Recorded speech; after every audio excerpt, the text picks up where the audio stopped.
বেশ কয়েক সপ্তাহ হলো কোনো ভিডিও আপলোড করা হয়নি। আসলে আমরা দুজনে একটু ব্যস্ত ছিলাম অন্য আরেকটা ট্রিপের প্ল্যানিং নিয়ে। এই চ্যানেলটায় এর আগে আমরা বেশ অনেকগুলো ভিডিও আপলোড করেছি, আর সেগুলো অনেক রকম ট্রিপের। এই ট্রিপটার আগে আমরা গিয়েছিলাম ইন্দোনেশিয়ার বালিতে। সেখানে আমরা প্রচুর আনন্দ করেছিলাম, আর তার সব এপিসোড এই চ্যানেলেই রয়েছে। তাছাড়া আমরা গিয়েছিলাম নাগাল্যান্ডের জুকু ভ্যালিতে ট্রেক করতে। এছাড়াও আমরা ওড়িশার একটা দারুণ জায়গা শিমলিপাল ঘুরেছিলাম। এছাড়া এখন যে এপিসোডটা আমরা কন্টিনিউ করছি সেটা হলো সান্দাকফুতে। এখন সকাল 7:30, আমরা পুরো রেডি। আমরা আবার এখন ট্রেকিং শুরু করব। আমরা যাচ্ছি গুরদুমে। আমরা কোনো ব্রেকফাস্ট করিনি, কারণ বেশি খেয়ে আমাদের পক্ষে হাঁটাটা একটু চাপ। শুধু চা খেয়েছি। মোটামুটি সব রেডি, গাইডের ওয়েট করছি। জার্নি শুরু। সান্দাকফু ট্রেকিং কমপ্লিট, একটু অবশ্য বাকি। এবার আমরা ট্রেক করে যাব গুরদুমে। এই সান্দাকফুতে আমরা দুরাত ছিলাম, আর আমাদের লজটার নাম ছিল সানরাইজ।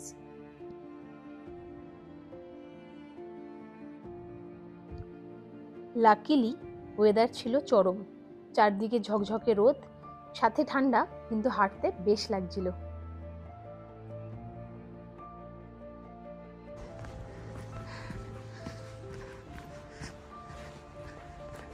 আজকে পুরোটাই ডাউনহিল, যাচ্ছি সোজা গুরদুম 10 কিলোমিটার। খুব ফাস্ট নেমে যাব। ব্রেকফাস্ট না করে বেরিয়েছি, কেননা খেয়ে দিয়ে হাঁটা যায় না। ওখানে গিয়ে লাঞ্চ করবো একবারে ডিরেক্ট। আর টুকটাক খাবার দাবার আছে ব্যাগেতে, সেগুলোই খাবো রাস্তাতে। পুরোটাই জঙ্গলের রাস্তা, আর ওয়েদার খুব ভালো, রোদ উঠেছে। চলো।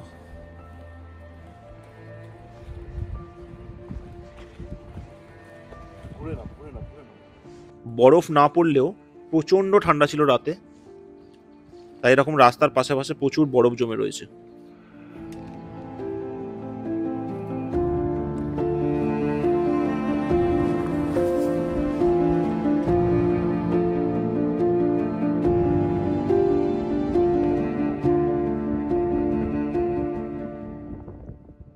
সান্দাকফু পৌঁছবার দিন আমাদের এক নাগারে প্রচুর হাঁটা ছিল। আজকে সেই চিন্তাটা ছিল না। মাত্র 10 কিলোমিটার হাঁটা, তার সাথে ওয়েদারও খুব ভালো ছিল। আমরা গল্প করতে করতে, নিজেদের মধ্যে মজা করতে করতে আস্তে আস্তে নামছিলাম।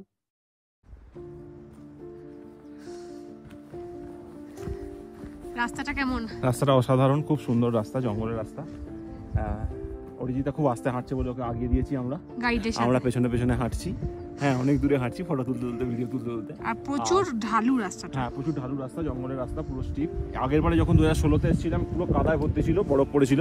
বাট এবারে শুকনো, হেভি মজা লাগছে। আর ওয়েদার একদম ক্লিয়ার, প্রচণ্ড হাওয়া, তাই জন্য এত কিছু পড়ে রয়েছি। বাট ঠিক আছে, চলো।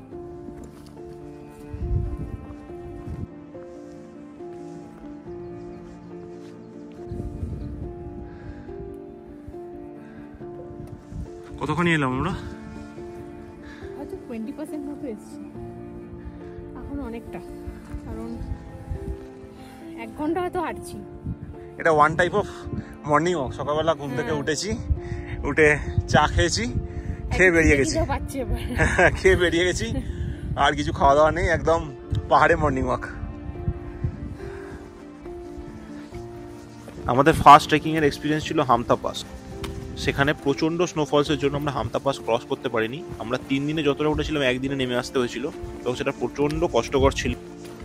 সেই দিন আমি অচিরের কাছে প্রচুর গালাগালি খেয়েছিলাম, কারণ একদিনে অতটা নামতে পাহাড়ি রাস্তায় প্রচুর কষ্ট হয়েছিল ওর, এবং পুরো ট্রেকিংটা আমার ইচ্ছায়ও করেছিল। সেই দিন আর আজকের দিন দৌড়ে দৌড়ে পাহাড় থেকে নামছি, মানে এটা বিশাল ট্রান্সফরমেশন, বিশাল।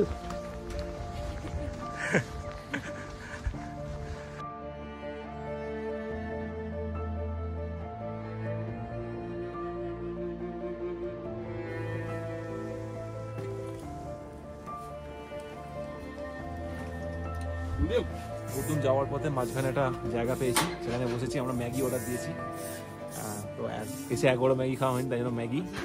আর নামতে গিয়ে ওর হাঁটুতে ব্যথা, তাই জন্য ভলিনি স্প্রেস খালি করছে হাঁটুতে। অত না শেষে করে দিল পুরো। এই এক্সপিরিয়েন্সটাই আলাদা। একটা পাহাড়ি জঙ্গলে, যেখানে কোনো গাড়ির হর্ন নেই, যেখানে হাওড়া শিয়ালদা চেঁচামেচি নেই, এরকম একটা জায়গা যেখানে চারিদিকে পাখির ডাক, বিভিন্ন ছোটোখাটো জন্তু জানোয়ারের ডাক, আর সেই জঙ্গলের রাস্তার মাঝখানে একটা ছোট্ট হাট তৈরি করা, সেখানে বসে কাঠের জালে রান্না হচ্ছে ম্যাগি, বাইরে রোদ ঝলমল করছে কিন্তু ঠান্ডাও প্রচণ্ড। এই ম্যাগির স্বাদটাই আলাদা। তুই কি ম্যাগি বানাচ্ছিস আমাদের জন্য? হ্যাঁ। সুপি সুপি বেশি দিস না, অল্প স্যুপ, বেশি দিস না। আগেরবারও আমাদের সাথে অরিজিতা ছিল, কিন্তু আগেরবারের তুলনায় এবারে ও অনেক কনফিডেন্টলি ট্রেকটা করেছে, কেননা 22 কিলোমিটার হাঁটা কিন্তু একদিনে মুখের কথা নয়। গরম গরম ম্যাগি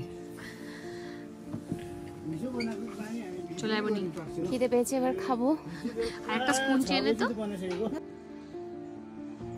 আমরা ননস্টপ হাঁটছি, তো মাঝখানে একটু রেস্ট নিয়েছি। বোন একটু পেছনে আছে গাইডের সাথে, ওর একটু নামাটা সময় লাগে, স্লো নামছে। আর আমরা একটু এগিয়ে এক জায়গায় ওদের জন্য ওয়েট করছি, কারণ আমাদের কাছে কোনো জলের বোতল নেই, সব বোনের কাছে। বোন আর গাইড পেছনে আসছে, ওয়েট করি ওরা এলে একটু জল খেয়ে আবার হাঁটা শুরু। নামার পথটা পুরোটা কিন্তু একদমই সোজা বলা চলে না, এক একটা জায়গা বেশ চাপের ছিল। রাস্তা ঢালু, এবড়ো খেবড়ো এবং তার সাথে বেশ স্লিপারি। এক হাতে লাঠির ওপর ভর দিয়ে আমি নামছিলাম। অভির জন্য অবশ্য এটা আরেকটু চাপের ছিল, কারণ ওর এক হাতে ছিল ভিডিও করার জন্য ফোন।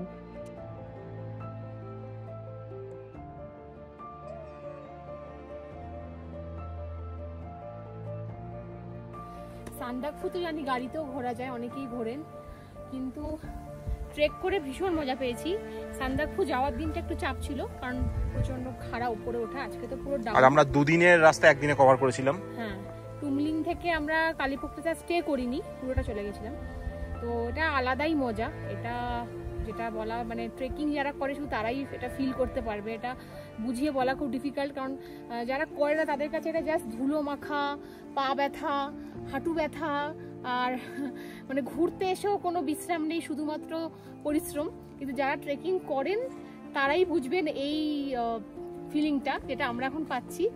আর না হলে হয়তো আমরা বোর হয়ে যেতাম। মানে আমরা গাড়ি করে ঘুরতে একদম পছন্দ করি না, হয় আমরা নিজেরা স্কুটি করে এক্সপ্লোর করি, আর না হলে আমরা পায়ে হেঁটে এক্সপ্লোর করি। তো সান্দাকফু আমার মনে হয়, যদি অবশ্যই শারীরিক কোনো সমস্যা না থাকে, বয়সের কোনো সমস্যা না থাকে, তাহলে সান্দাকফু হেঁটে ঘোরাটা আমার মনে হয় বেশি ভালো লাগবে, কারণ গাড়িতে ঘোরা আর হেঁটে ঘোরার মধ্যে সবসময় পার্থক্য থাকবেই। চলো এবার গুরদুমে যাওয়া যাক। হ্যাঁ, গিয়ে ওখানে একটুখানি আমরা প্ল্যানটা করব অ্যাকচুয়ালি, আমরা কি করব। গুরদুমে গিয়ে খেতে বসবো, একটুখানি খাবো, লাঞ্চ করব। ওখানে খেতে খেতে প্ল্যান করব যে গুরদুমে থাকবো না থাকবো না।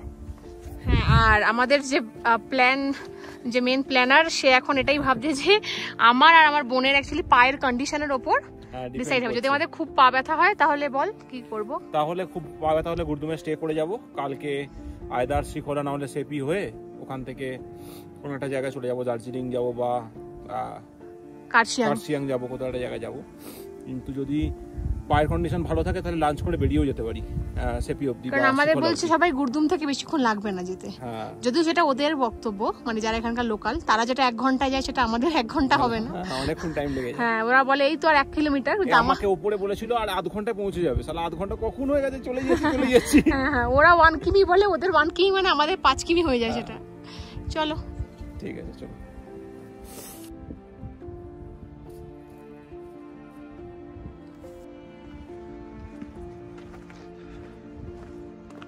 আমরা গুরদুমে পৌঁছে গেছি।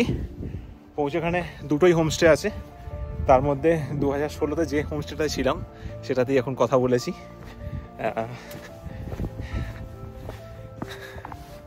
Sherpa Himalayan homestay, per head 1000 rupees করে নিচ্ছে থাকার জন্য। সেম জায়গা, আমরা আগের বার সব বন্ধুদের সাথে এসেছিলাম, এখানে ছিলাম 2 দিন। প্রচণ্ড সান্দাকফুতে বরফ পড়ার জন্য আমরা ফালুট যেতে পারিনি, তাই জন্য এখানে 2 দিন ছিলাম। তো সেম হোমস্টেতে আবার অনেক বছর বাদে 2016-র পর 2024-এ আবার সেম হোমস্টেতে।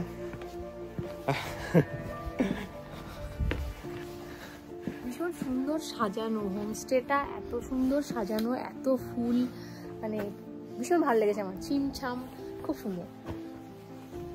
আমরা এখন 12টার মতো বাজে, দুপুরের লাঞ্চটা বলে দিয়েছি যে ফ্রাইড রাইস আর অমলেট। আর কালকে তো আমরা সকালে এখান থেকে বেরিয়ে যাব, তো কাল ব্রেকফাস্ট পর্যন্ত হয়তো করবো।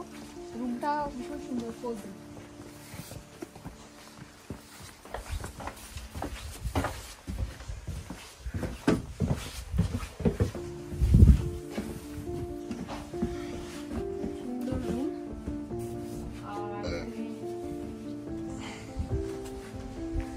একটা ছোট ব্যালকনি রয়েছে, সুন্দর গাছ দিয়ে সাজানো।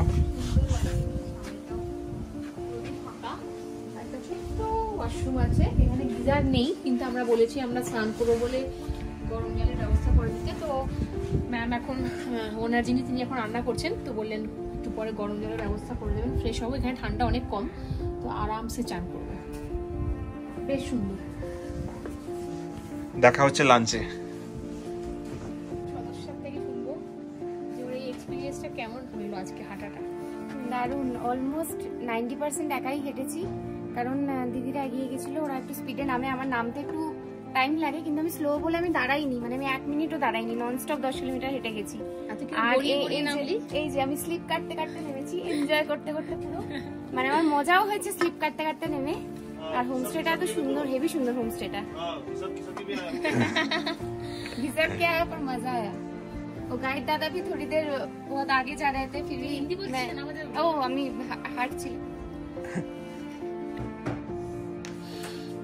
অতখানি ট্রেক করে এসে প্রচন্ড খিদে পেয়েছিল, তাই আমরা বলেছিলাম ডিম সেদ্ধ, ডিমের অমলেট আর মিক্সড ফ্রাইড রাইস। পাহাড়ের মিক্সড ফ্রাইড রাইস একটু অন্যরকম খেতে হয়, প্রচন্ড টেস্টি।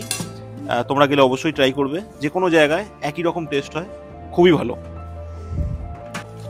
গুড মর্নিং, এখন আমরা গুরদুমে আছি। এই হোমস্টেতে আজকে আমাদের এখানে লাস্ট, একটু পরে আমরা বেরিয়ে যাবো শ্রীখোলার জন্য। আর এখানে সকালে আমাদের গরম গরম ফুলকো লুচি আর আলুর তরকারি বানিয়ে দিয়েছে। বাড়িতে তো খাই না, অভিরা তো আরোই খায় না, কিন্তু এখানে আমরা সব পুরো মজা করে খাচ্ছি। একটু পরে খেয়ে বেরিয়ে যাবো আমরা শ্রীখোলার জন্য। অভি খাচ্ছে সকাল সকাল ফুলকো লুচি, কেমন খেতে। এখন আমরা রওনা দিচ্ছি শেপির উদ্দেশ্যে।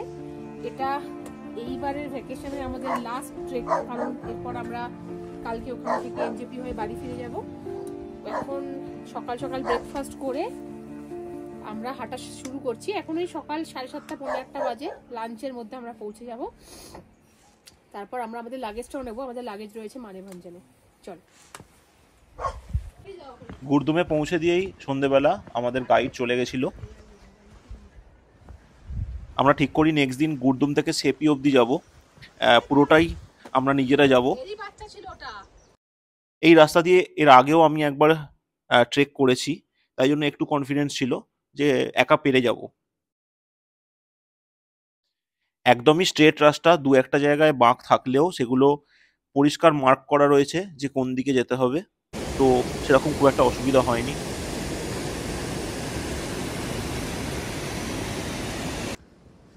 হাঁটতে হাঁটতে আমরা শুনতে পাচ্ছিলাম পাহাড়ি নদীর শব্দ। একপাশে পাহাড়ি নদীকে ফেলে পাহাড় বেয়ে আবার আমরা হাঁটতে শুরু করলাম।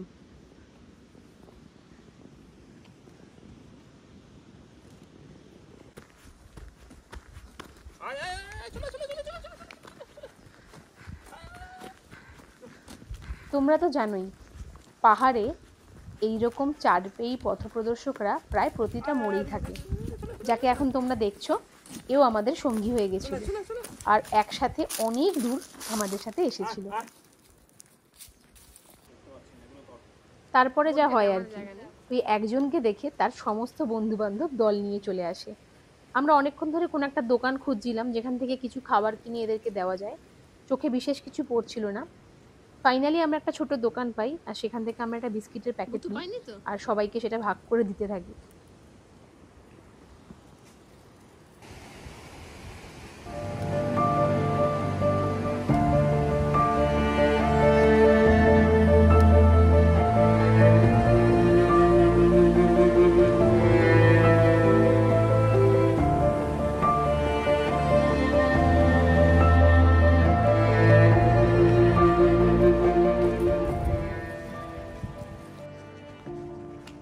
এভাবেই হাঁটতে হাঁটতে কখন যেন সময়ও বয়ে যায় আর আমরাও পৌঁছে যাই আমাদের আজকের হোমস্টেতে, যার নাম তোমরা দেখতেই পাচ্ছ, প্রীতম হোমস্টে।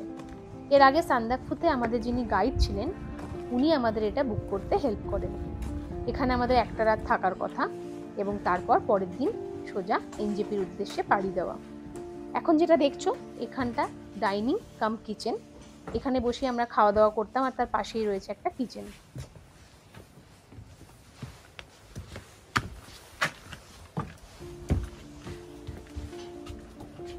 ছোট্ট সুন্দর রুম, জানলা দিয়ে নদীর ভিউ। সকালবেলা ঘুম থেকে উঠে হয়তো দেখতে পাবো না, কেননা 5টায় বেরিয়ে যেতে হবে অন্ধকার থাকতে থাকতে।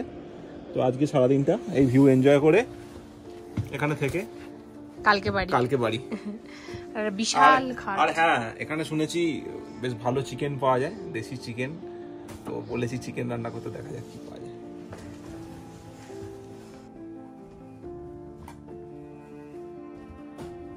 ফ্রেশ হয়েই আমরা তিনজন দুপুরবেলা খাবার খাওয়ার জন্য ডাইনিং রুমে পৌঁছে যাই এবং তোমরা দেখছো কি সুন্দরভাবে সাজিয়ে ওখানকার ওনার আমাদেরকে খেতে দিয়েছিলেন।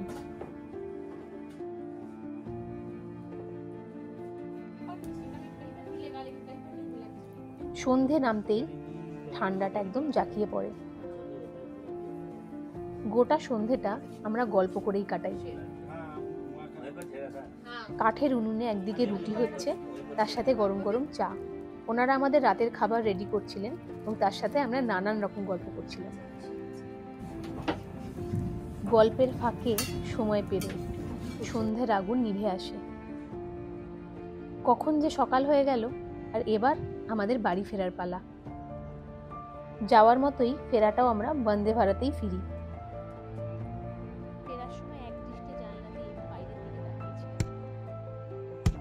এই পাহাড়ি জীবনের মায়া যেন লেগে থাকে আমাদের চোখে, কিন্তু যাওয়ার বেলায় তো অত মায়া করলে চলে না, আবার যে ফিরতেও হয়।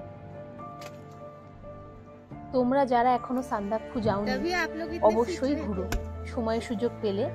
আমাদের বাড়ির এত কাছে, পশ্চিমবঙ্গের মধ্যেই এত সুন্দর একটা জায়গা একদম মিস করো না।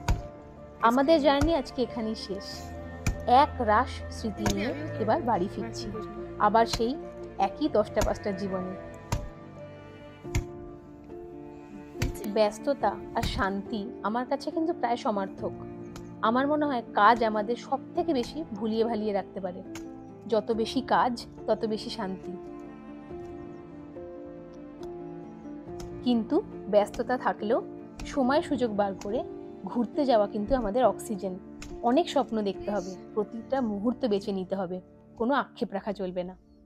আজকের ভিডিও এখানেই শেষ করছি। দেখা হবে অন্য কোনো ভিডিওতে, নতুন কোনো জায়গায়। তোমরা ভালো থেকো।